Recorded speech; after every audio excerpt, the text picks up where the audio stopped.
Hi and welcome back. In this video, we're going to talk about vertical asymptotes and holes in the graph when we're looking at rational functions. So our motivation here is that rational functions involve a ratio, which is a fraction. And so unique behavior is going to occur at any of the locations where we would be dividing by zero. So having this dividing by zero behavior makes the function behave sort of uniquely, and this is what we want to examine. So let's start with our parent function. This is our most simple function of a rational function. So this is 1 over x. So here at x equals 0, we have a vertical asymptote. And that's because 0 is not a possible input to this function. We explored this in the last video. So as our input values approach 0, the output values are doing this sort of unusual behavior where they're going to negative and positive infinity on either side. So we call this a vertical asymptote, and our function 1 over x has one at 0. So if we look at a similar example, let's say 1 over x minus 4, we should see something similar happening. So this would be 1 over x, but just shifted right by 4, since we have x minus 4 now. So here, we can see that at 4, we now have our vertical asymptote there. So that vertical asymptote moved from 0 over to 4. This is because if we were to input 4 into our function, so if we did f of 4, we'd be doing 1 over 4 minus 4, which is 1 over 0, and that's undefined. So we aren't able to do 1 divided by 0, or any number divided by 0. So this means that at x equals 4, we would be dividing by 0, and so our function has a vertical asymptote at x equals 4. So vertical asymptotes are just where the function would have this divided by 0 behavior, specifically when we have a number divided by 0. Okay, so before I write out what this means in terms of a definition, I want to show you one way that this can get a little more complicated.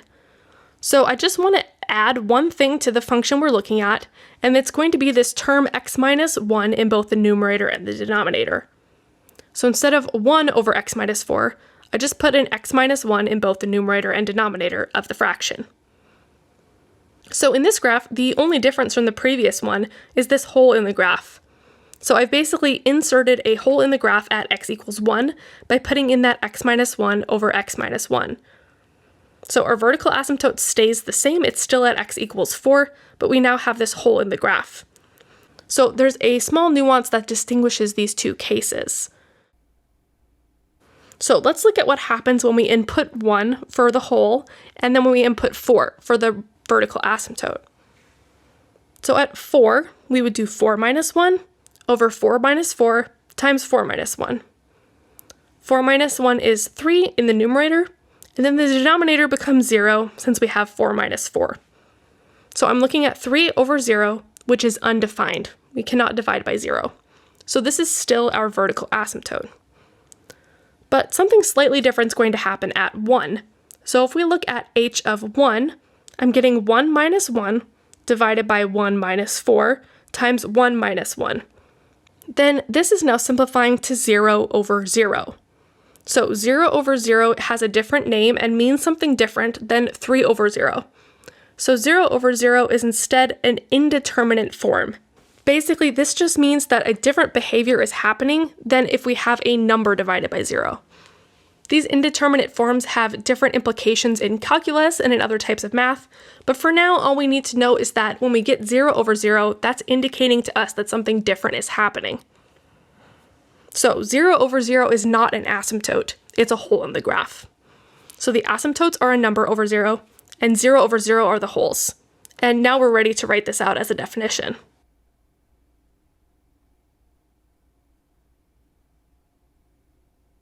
So we're going to say that a vertical asymptote is a vertical line where the outputs of the function are going to infinity or negative infinity.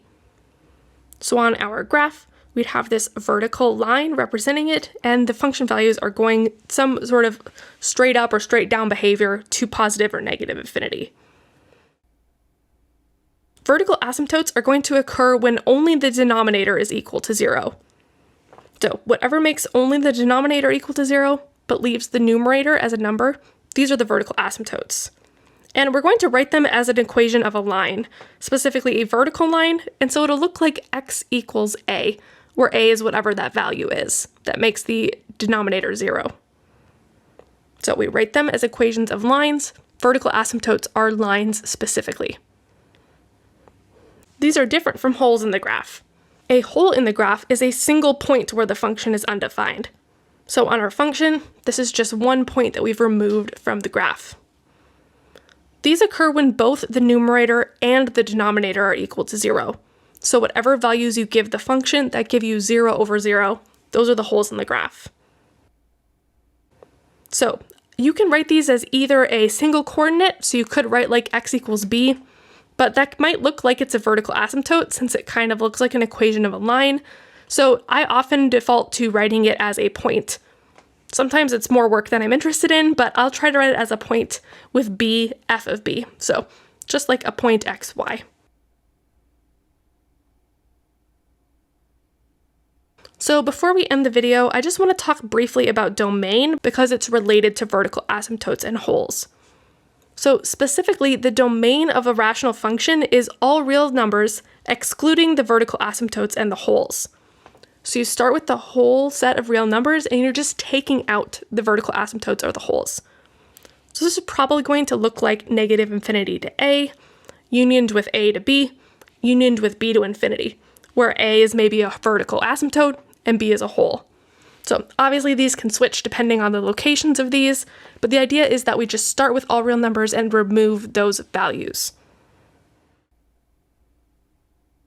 So if we go quickly back to our last example, here the domain would be everything except the hole in the vertical asymptote. So we would take out x equals 1, and we'd take out x equals 4. So we would write this as negative infinity to 1, unioned with 1 to 4, unioned with 4 to infinity. So that's how the holes and the vertical asymptotes help us determine the domain. And there we go. So I have another video where we do some examples about vertical asymptotes and holes, but that's it for this one. Thanks so much for watching, and I will talk to you in the next one.